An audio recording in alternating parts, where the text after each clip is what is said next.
our solution is more data for consumers, that getting a monthly or a 3-monthly bill is just not enough information to know what you're doing with your energy. So we make little things like these, which is a very smart meter, but it goes on the consumer side of the utility meter and sends data straight to the internet and back to their smartphones or tablets or computers.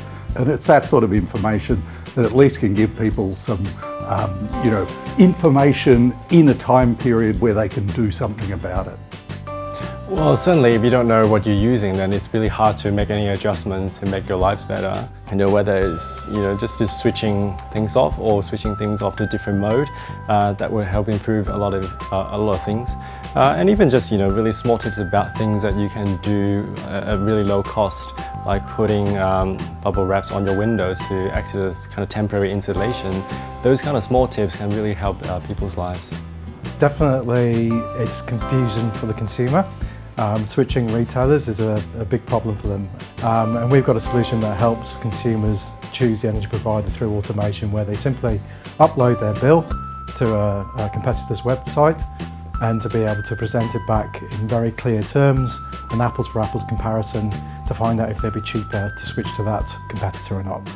I'd suggest that retail hardship programs need to be repositioned. Currently, they're at the bottom of the cliff, waiting for people to be in debt. Let's use new technology and build that into a hardship program to prevent people from getting into debt in the future. One thing I observed was around language. And there's a lot of different terms being used, like hardship, disadvantage, vulnerability. And I think what we need to do, just as a starting point, is get our language sorted. I think an interesting parallel is the pathway that telecommunications has gone.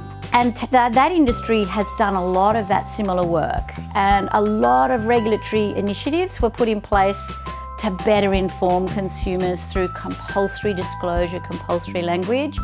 And I think it's inevitable that in the energy sector, we'll end up with that kind of mandated information. So the 1 in 3 Australians who live in apartments or in rental properties traditionally can't access solar power because they don't own their own roof. And so what Sun Tenants does is it incentivises the owner of the roof, the landlord if you will, to install solar because they get a financial return on that investment, and then the tenant gets cheaper, more sustainable energy. We've developed a policy called the Smart Energy Communities Policy that provides the trusted information, the expertise and the support and funding needed for locked-out energy users to access the benefits of clean energy. And it's an area and a policy that we're talking with a range of stakeholders and a range of policymakers about, and they're getting pretty interested. And we've had some success already. The Victorian government is trialling our policy, and we're hoping that some other state governments will follow suit, and similarly the federal government. But we think this policy is a great way of implementing that Finkel recommendation to support locked-out energy users to access clean energy. Somebody was saying that I think it was a Tom Peters quote, which is that the best way to become more customer-centric business is just spend more time listening to your customers. It really is that simple. So just increase the amount of time you spend listening to customers and learning from them.